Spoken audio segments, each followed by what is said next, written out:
السلام علیکم۔ پروگرام کتب نما کے ساتھ طاہر احمد بھٹی آپ کی خدمت میں حاضر ہے۔ جیسے میں نے کل عرض کیا تھا کہ یہ اس کا گیپ کچھ زیادہ ہو گیا تھا، تو میں نے کہا اوپر تلے یہ 2 پروگرام پیش کر دوں۔ مذہب کے نام پر خون کتاب جو تسلسل کے ساتھ پیش کی جا رہی ہے آپ کی خدمت میں، اور تسلی کی بات یہ ہے کہ جب تک یہ کتاب شروع نہیں ہوئی تھی، جس کو شروع کرتے وقت مجھے خوف تھا کہ مستقل مزاجی سے لوگوں کے لیے جسٹ چھپی ہوئی چیز اور کتاب، اور وہ بھی روزانہ یا ایک تسلسل سے سننا مشکل ہو جائے گا، کیونکہ ذوق اور ٹیسٹ جو ہے وہ ایک ایسی چیز ہے کہ جس کے اوپر آپ جبر نہیں کر سکتے۔ ہمارا ایک دوست تھا اسکول کے زمانے میں، تو وہ ایک دن لاجک پہ اور آرگومنٹ پہ بحث چھڑ گئی۔ ٹیچر بھی تھے اور اسٹوڈنٹس بھی تھے کلاس میں، ٹی آئی اسکول کے غالباً لڑکے تھے، اس میں وہ فوت ہو گیا ہوا ہے۔ اور جو ہمارے ٹی آئی اسکول کے ساتھی ہیں ان کو پتہ ہوگا، الیاس نام تھا اس کا، باب الابواب میں کہیں رہتا تھا، یہ ساتھ ہی اسکول اور کالج کے بالکل لائن، ریلوے لائن کراس کریں تو سامنے والی ایک کچی سی آبادی تھی اس میں، اور آدھا احمدی آدھا غیر احمدی رلا ملا سا ہی تھا۔ تو وہاں آرگومنٹس پہ بات چلی تو کھڑا ہو کے کہتا ہے، سر مینوں بتاؤں نہیں چنگے لگتے، یہ لیے مینوں دلائل اور میں کی دلیل دیا، مینوں نہیں پسند۔ تو ٹیسٹ اور چیز کے ساتھ سنکرونائز کرنا اور اپنے ذوق کے ساتھ، اپنی پسند کے ساتھ چیز کے ساتھ جڑنا، اور خاص طور پر کتاب کے ساتھ جڑنا، چاہے وہ کوئی بھی ہو، اس میں کچھ وقت کے لیے تھوڑی سی دیر کے لیے گزارا چل سکتا ہے، لیکن اس کے بعد پھر یا کتاب خود کھینچتی ہے آپ کو، یا بلکہ اولیاً طور پر اللہ تعالیٰ نے آپ میں اس ذوق کی ترویج کرنی ہو، تو پھر وہ آپ کے جو روحانی اور کیفیاتی سطح پہ ٹیسٹ برڈز خود اللہ تعالیٰ پیدا کر دیتا ہے۔ بہرحال میں آگے نیا چیپٹر شروع ہو چکا ہے، صفحہ نمبر 75 ہے یا 73، تو یہاں سے پھر آگے بات شروع کرتے ہیں۔ یہاں سے ہے کہ فذکر انما انت مذکر لست علیہم بمسیطر، پس اے محمد صلی اللہ علیہ وسلم نصیحت کر، تو محض ایک ناصح ہے اور ان پر داروغہ نہیں ہے۔ سوری، اس چیپٹر کا عنوان ہے ناصحین گزشتہ، یعنی پچھلے سابقہ نصیحت کرنے والے اور اس دور کے خدائی فوجدار۔ ارشاد مولوی مودودی لکھا ہوا ہے انورٹڈ کامز میں، یہ کوئی مذہبی تبلیغ کرنے والے واعظین اور مبشرین کی جماعت نہیں ہے، بلکہ یہ خدائی فوجداروں کی جماعت ہے۔ یہیں سے 2 محاورے مطلب اس زمانے کے ہیں، ایک خدائی فوجدار، جو اب جتنا مین سٹریم میڈیا اور کالم ہے اس میں ایک فکرہ آپ سنتے ہیں، بھائی ہمیں تو کسی خدائی فوجدار کی ضرورت نہیں ہے، جو حملے کرنے والے، جلوس نکالنے والے ہیں، ان ساروں کو خدائی فوجدار ہی کہا جاتا ہے۔ اور ایک، ہم جس وقت ابھی اسکول میں تھے تو کبھی کبھی جب قصر خلافت جاتے تھے تو ایک طرف حدیقۃ المبشرین کا بورڈ لگا ہوتا تھا۔ بعد میں پتہ چلا کہ جامعہ احمدیہ سے 2 طرح کے ڈگریز اور کوالیفیکیشنز کے ساتھ فیلڈ میں اتارا جاتا ہے مبلغین اور مربیان کو، ایک مبشر ہوتی تھی ڈگری اور ایک شاہد کی۔ تو وہ جو مبشر کے بعد فیلڈ میں اتار دیے جاتے تھے، بھیج دیے جاتے تھے، ان کی اورینٹیشن اور کیپیسٹی بلڈنگ کے لیے جو مرکزی ادارہ تھا اسے حدیقۃ المبشرین کہتے تھے۔ تو یہ ڈیفرنس بہت پہلے سے آ چکا ہے، اور وہ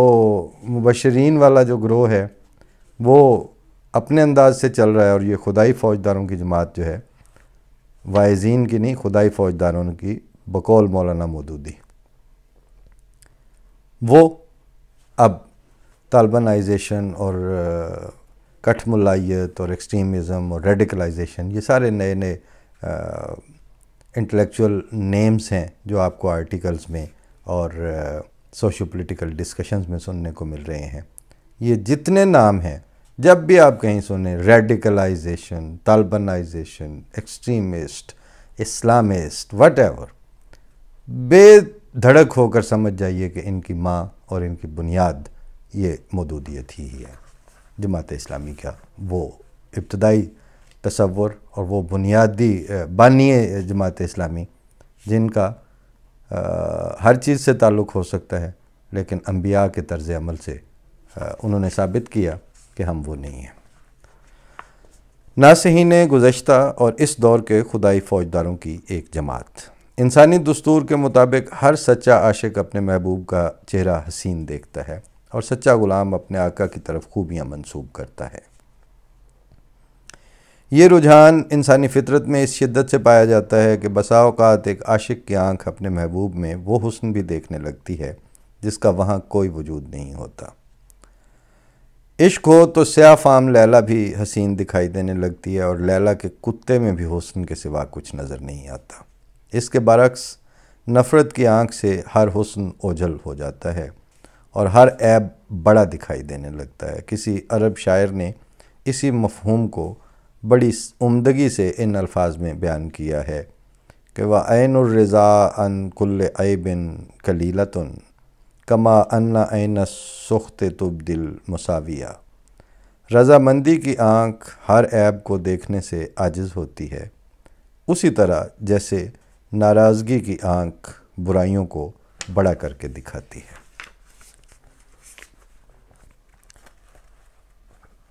عربی کے شعر کے ساتھ اب بالکل مجبوراً کیا بلکہ برمحل مجھے ایک پنجابی کا وہ بھی یاد آ گیا ہے۔ اخان تو نہیں، وہ بھی شعر ہی ہے کسی کا کہ لگن لگی پریت پریتم کہندا۔ جدوں محبت ہون لگی تو جو محبوب تھے وہ ایک دوسرے کو کیا کہتے ہیں کہ لگن لگی پریت پریتم کہندا، ہاتھی جنہ پار بنیرا سیندا، کہ وہ جو منڈیر ہے یا چھت ہے وہ ہاتھی جتنا وزن بھی برداشت کر جاتی ہے۔ ٹوٹن لگی پریت پریتم کہندا، اور وہی تعلق جدوں بگڑ جائے پھر پریتم کہندا ککڑ موڑ چھیتی میرا بنیرا ٹیندا، کہ یہ جو اگر آپ کا مرغا بھی آ گیا ہے تو اس دن بھی میری چھت ٹوٹ دی ڈگ دی پئی ہے۔ انسانی فطرت کے اس دستور کے پیش نظر جب حضرت صلی اللہ علیہ وسلم کی اشاعت اسلام کے بارے میں مولانا مودودی صاحب کے بھیانک نظریات پر نظر پڑتی ہے تو طبعاً دل میں ایک خیال پیدا ہوتا ہے کہ مولانا تو حضرت صلی اللہ علیہ وسلم کی غلامی کا دعویٰ کرتے ہیں، پھر فطرت انسانی کے سراسر خلاف ایسی انوکھی راہ کیوں اختیار کی کہ اس حسین چہرے میں عیب دیکھنے لگے جس میں بہت سے غیروں کو بھی حسن کے سوا کچھ نظر نہیں آیا۔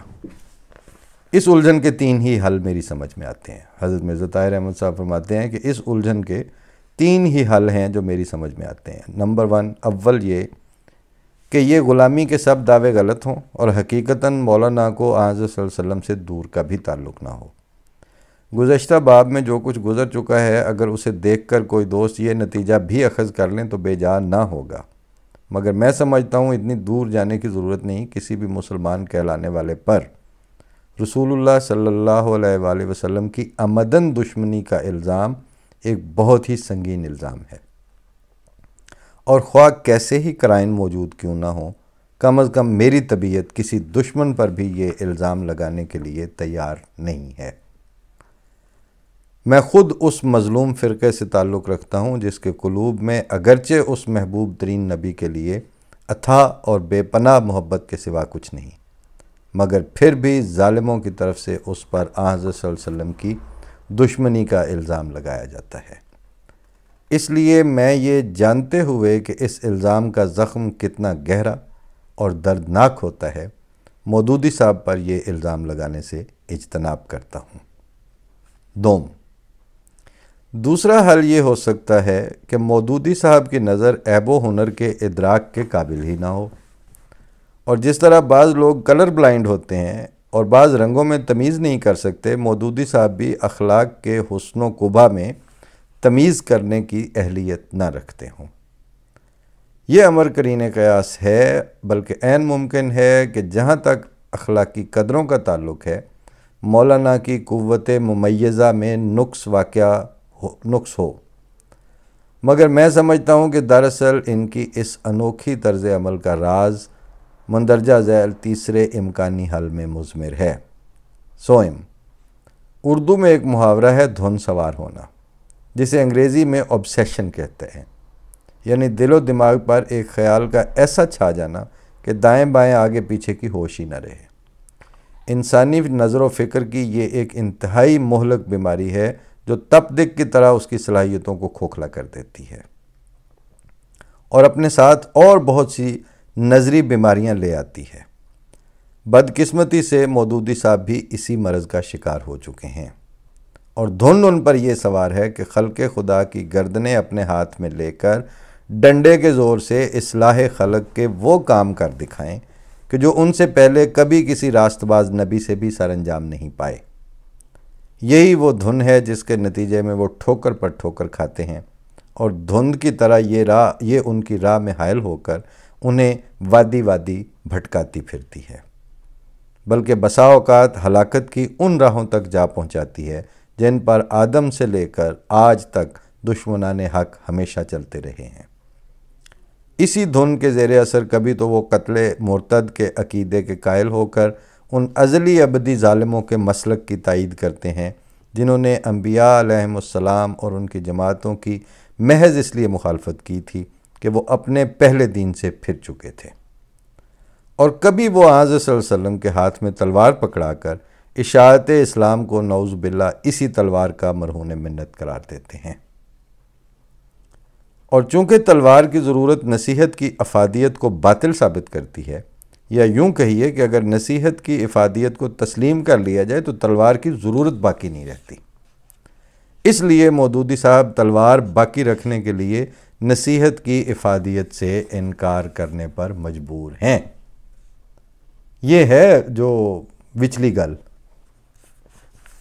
زیر نظر باب میں مودودی صاحب کے یہی نظریات قارئین کے سامنے پیش کیے جاتے ہیں جو نصیحت کو فضول اور بیکار شے قرار دے کر مذہب میں تلوار کے استعمال کے لیے ایک وجہ جواز تراشتے ہیں۔ چنانچہ مودودی صاحب فرماتے ہیں، ان کو انورٹڈ کامز میں ان کی تحریر ہے حقیقت جہاد صفحہ 10، ان کو آپ محض پند و نصیحت سے چاہیں کہ اپنے فائدوں سے ہاتھ دھو لیں تو یہ کسی طرح ممکن نہیں۔ ہاں،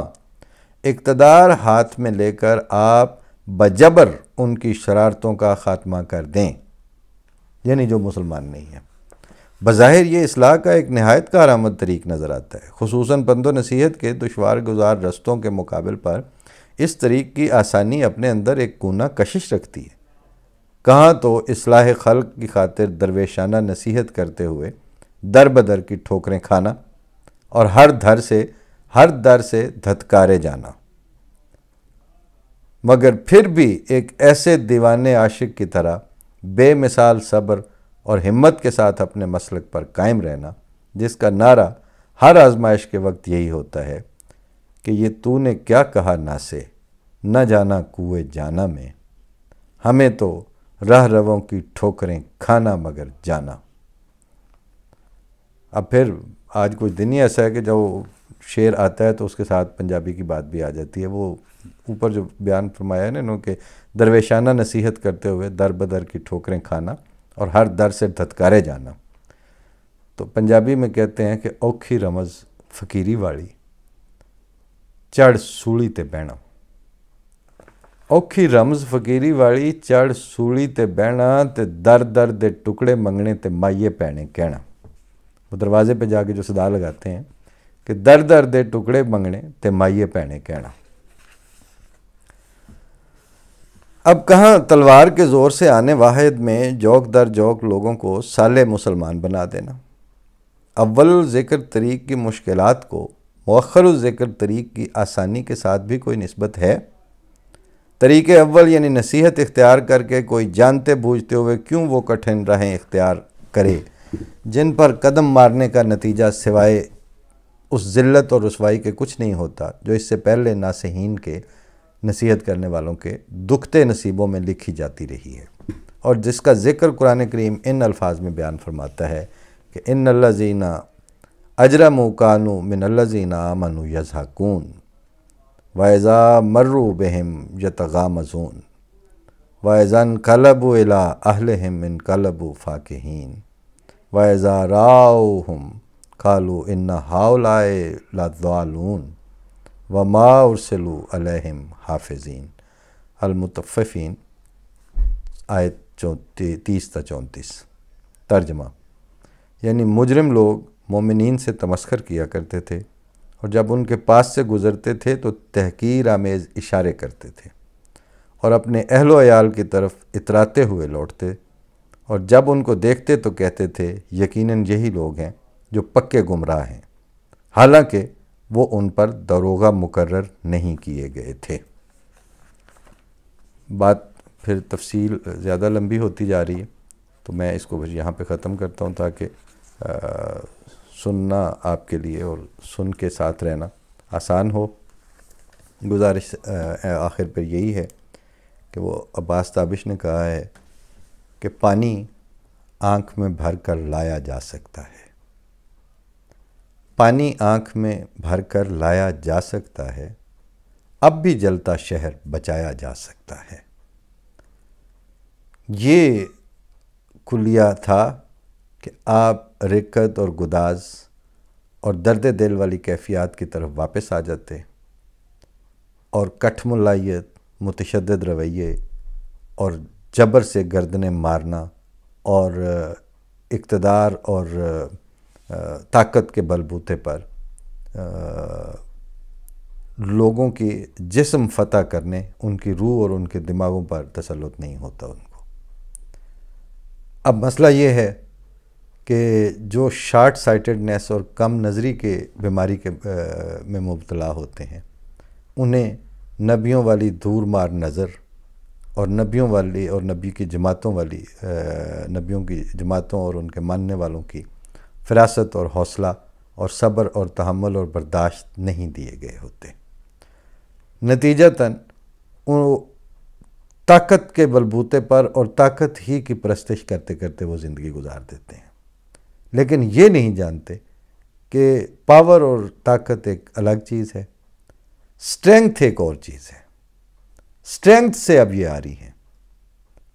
وہ جو دیر تک اور دور تک چلنے کے لیے جو استطاعت اور قوت چاہیے وہ نہیں ہوتی۔